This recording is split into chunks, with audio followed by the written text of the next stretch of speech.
Good morning friends, welcome to our YouTube channel dimension of physics. मैं असित पोंदवाल आपका आपके अपने YouTube channel dimension of physics में स्वागत करता हूं। पिछली क्लास में हमने चैप्टर इलेक्ट्रिसिटी शुरू किया था, जिसके अंदर हमने चार्ज के बारे में स्टडी किया। उसके बाद हमने चार्ज की प्रॉपर्टी स्टडी की, उस पर एक न्यूमेरिकल किया था। आज उसी सीरीज को आगे कंटिन्यू करते हुए हम चार्ज पर दो चार क्वेश्चन और कर लेते हैं, ताकि आपका कंसेप्ट और क्लियर हो जाए। ठीक है, तो आपके सामने फर्स्ट क्वेश्चन है, find the number of electron present in 1 coulomb of charge. ठीक है, आपको नंबर ऑफ इलेक्ट्रॉन बताने हैं कि 1 कूलम्ब चार्ज में कितने नंबर ऑफ इलेक्ट्रॉन होंगे।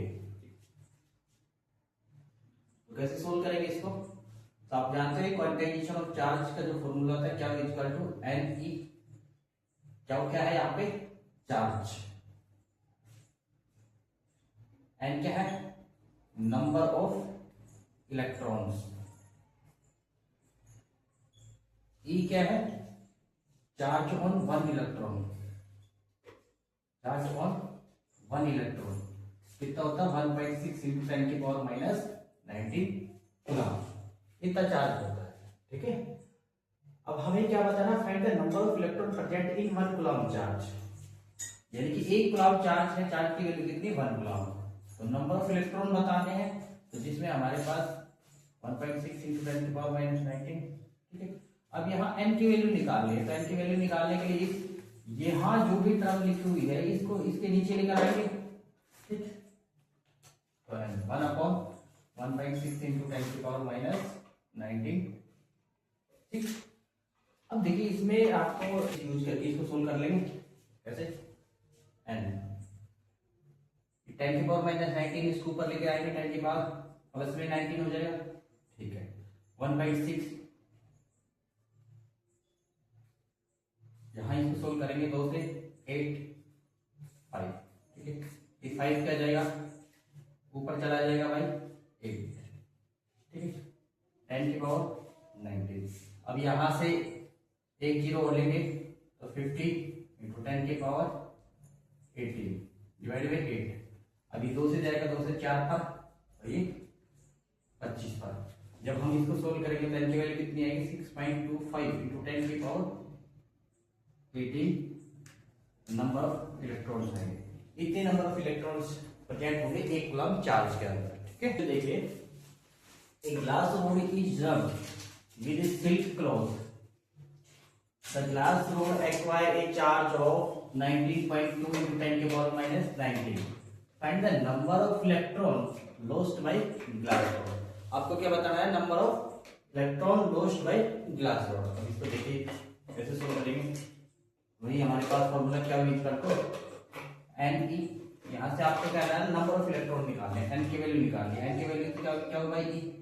ठीक है, यहाँ पे आपके पास चार्ज कितना गिवन है? 19.2 इंटू 10 की पावर माइनस 19 कूलम्ब। ठीक है, और एक इलेक्ट्रॉन पर कितना चार्ज है? 1.6 इंटू 10 की पावर माइनस 19 कूलम्ब। अब देखिए 10 की पावर माइनस 19 से 10 की पावर माइनस 19 कैंसिल कर सकते हैं। अब n ऊपर कितना बचा? 19.2 और नीचे 1.6। ठीक है, अब इसको सोल्व करेंगे। 119.5 16 इंटू 10 से 10 से कैंसिल होगा। अब देखिए 16 को जब करेंगे तो 2 से 8, 2 से 9 पर। ठीक है, 2 से 12। अब इसको करेंगे 8 से, और ये 12 से। तो n की वैल्यू कितनी है हमारे पास? 12। तो नंबर ऑफ इलेक्ट्रॉन जो लॉस्ट करेंगे ग्लास, एक न्यूट्रल बॉडी है। ये क्या है? Neutral body. अब न्यूट्रल बॉडी का मतलब क्या होता है? कि इस पर नेट चार्ज 0 है।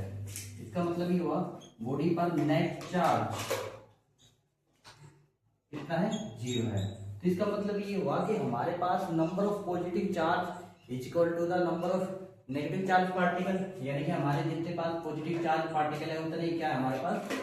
नेगेटिव चार्ज पार्टिकल भी है। ठीक है, तो इसका मतलब यही हुआ कि बॉडी पर नेट चार्ज हमारे पास कुछ भी नहीं रहेगा।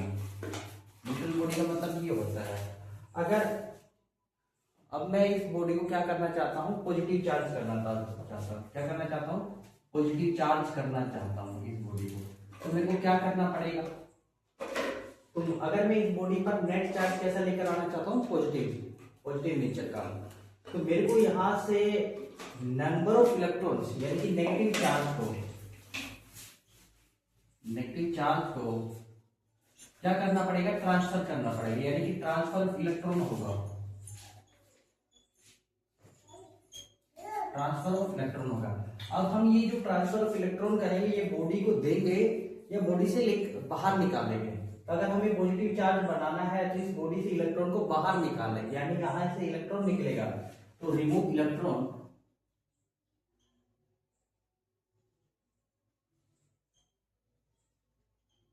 From the body. इस बॉडी से हमें इलेक्ट्रॉन रिमूव करेंगे। जैसे ही हम इलेक्ट्रॉन रिमूव करेंगे तो यहाँ डोमिनेट नेचर किसका आ जाएगा, पॉजिटिव चार्ज का आ जाएगा। तो इसलिए बॉडी क्या आ जाएगी, बॉडी पर नेट चार्ज कैसा आ जाएगा, पॉजिटिव नेचर का चार्ज आ जाएगा। हालांकि इसमें कुछ इलेक्ट्रॉन रहेंगे, इलेक्ट्रॉन माइनॉरिटी रहेंगे, ठीक है, तो यहाँ पे पॉजिटिव चार्ज हो जाएगी बॉडी, ठीक है। अब जो बॉडी पॉजिटिव चार्ज हो गई है तो इससे मास पर क्या इंपैक्ट पड़ेगा, बॉडी के मास पर क्या इंपैक्ट पड़ेगा, मास कम होगा, ज्यादा होगा, मास कैसे इफेक्ट होगा। तो देखिएगा जब हम इलेक्ट्रॉन निकालेंगे बॉडी से तो कुछ ना कुछ इलेक्ट्रॉन निकलेगा और एक इलेक्ट्रॉन का मास आप सभी जानते हो 9.1 × 10⁰31 kg, इतना मास होता है एक इलेक्ट्रॉन का। हालांकि ये बहुत कम होता है लेकिन फिर भी कुछ ना कुछ इलेक्ट्रॉन निकलेंगे तो कुछ ना कुछ बॉडी का मास कम होगा पहले की कंपैरिजन में। तो यहाँ जब बॉडी पॉजिटिव चार्ज होगी तो मास क्या करेगा, डिक्रीज करेगा, ठीक है। और इसके अपोजिट में बिल्कुल अगर मैं बॉडी को क्या करना चाहूँ, इसी न्यूट्रल बॉडी को क्या करना चाहूँ, अगर मैं नेगेटिव चार्ज बनाना चाहूंगा तो मेरे को क्या करना पड़ेगा, फिर इलेक्ट्रॉन देने पड़ेंगे, ठीक है। तो इलेक्ट्रॉन गिवन टू बॉडी और नेगेटिव चार्ज, अगर बॉडी पे नेट नेगेटिव चार्ज लेकर आना है तो मेरे को क्या करना पड़ेगा, इलेक्ट्रॉन बॉडी को देने पड़ेंगे। अब देखिए जब इलेक्ट्रॉन इस पर आएगा तो मास का क्या इंपैक्ट रहेगा। अब जो कि कुछ इलेक्ट्रॉन इस पर आए हैं, नेगेटिव चार्ज बॉडी बन गई है हमारे पास, ये मान लीजिए हमारे पास नेगेटिव चार्ज बॉडी बन गई इसके अंदर,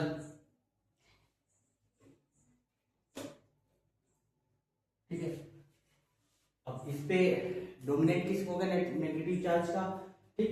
तो अब क्या होगा कि मास पहले के कंपैरिजन में बढ़ जाएगा, यानी मास क्या हो जाएगा, इंक्रीज हो जाएगा, मास क्या हो जाएगा, इंक्रीज हो जाएगा। सभी जानते हैं कंडक्टर्स क्या होता है। तो कंडक्टर्स द सब्सटेंस और material that permit electron to flow freely from particle to particle, ठीक है।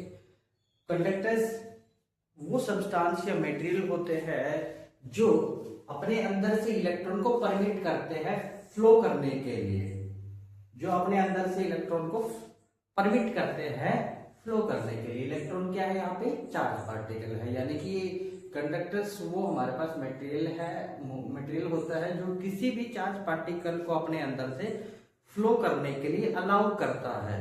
तो ऐसे हमारे पास कौन कौन से कंडक्टर्स होते हैं, कॉपर, आयरन, सिल्वर, ये हमारे पास क्या है, कंडक्टर्स है, ठीक है। अब ऐसा क्यों होता है, क्योंकि कंडक्टर के पास हम बहुत ज्यादा मात्रा में लूजली बाउंड इलेक्ट्रॉन होते हैं। जो हमारे कंडक्टर्स हैं, कॉपर है, आयरन है, सिल्वर है, ठीक है, इनके पास बहुत सारी मात्रा में क्या होते हैं, लूजली बाउंड इलेक्ट्रॉन होते हैं, इसीलिए ये इजीली इलेक्ट्रॉन को परमिट करते हैं अपने अंदर से पास होने के लिए, ठीक। अब बात करते हैं सेमीकंडक्टर्स। अब सेमीकंडक्टर को समझने से पहले आप इंसुलेटर समझिए। द सब्सटेंस, इंसुलेटर क्या होते हैं, द सब्सटेंस और material that resist the free flow of electron from atom to atom, ठीक है, दैट इज कॉल्ड इंसुलेटर। इसका मतलब ये हुआ कि जो कंडक्टर है उसके बिल्कुल अपोजिट क्या है हमारे पास, इंसुलेटर है। इंसुलेटर वो मटेरियल होते हैं जो अपने अंदर से इलेक्ट्रॉन को पास बिल्कुल ही नहीं होने देते, ठीक है। तो दोनों एक दूसरे के अपोजिट है। इंसुलेटर का क्या एग्जांपल है, वुड हो गया, प्लास्टिक हो गई, ये सब हमारे पास क्या है, क्लॉथ हो गया, ये सब क्या है हमारे पास इंसुलेटर है। अब बात करते हैं सेमीकंडक्टर। कंडक्टर अलाउ करता है इलेक्ट्रॉन को पास होने के लिए, इंसुलेटर बिल्कुल भी अलाउ नहीं करता। लेकिन कुछ ऐसे मटेरियल होते हैं जो ना तो पूरी तरीके से कंडक्टर होते हैं ना पूरी तरीके से इंसुलेटर होते हैं। कुछ कंडक्टर क्या होते हैं, बीच की कैटेगरी के होते हैं, जिनको बोलते हैं हम सेमीकंडक्टर। अब सेमीकंडक्टर कौन से हैं, a material that has an electrical conductivity value falling between that of conductors such as metallic copper and insulator, ठीक है। इनकी इलेक्ट्रिकल कंडक्टिविटी कंडक्टर और इंसुलेटर के बीच में लाई करती है। कहने का मतलब ये हुआ कि ये एक टाइम पे कंडक्टर भी बिहेव कर सकते हैं और एक टाइम पर ये इंसुलेटर भी बिहेव कर सकते हैं। अब जो सेमीकंडक्टर है हमारे पास, उसका एग्जांपल कौन सा, सिलिकॉन है, आर्सेनिक है, गैलियम है, ठीक है। ये सब क्या है, सेमीकंडक्टर है। और सेमीकंडक्टर की खासियत ये है कि ये जीरो टेम्परेचर है, अगर बॉडी का टेम्परेचर जीरो है तो ये एज ए इंसुलेटर बिहेव करेंगे। अगर इनका टेम्परेचर थोड़ा सा बढ़ा दिया जाएगा तो ये हमारे पास कंडक्टिविटी को शो करेंगे, इसीलिए इनका नाम सेमीकंडक्टर रखा गया है, ठीक है। अब हम आज की क्लास में हमने चार्ज पर कुछ न्यूमेरिकल किए हैं और इलेक्ट्रिकल सब्सटेंस के बारे में स्टडी किए हैं, ठीक है। आने वाली क्लास के बारे जो हमारी नेक्स्ट क्लास होगी उसके बाद उसमें हम करंट को स्टडी करेंगे। करंट क्या होता है, करंट कैसे आता है, उस पर न्यूमेरिकल करेंगे। होपफुली आज का लेक्चर आपको पसंद आया होगा। If you like our video lecture then please like, share and subscribe. Thanks for watching.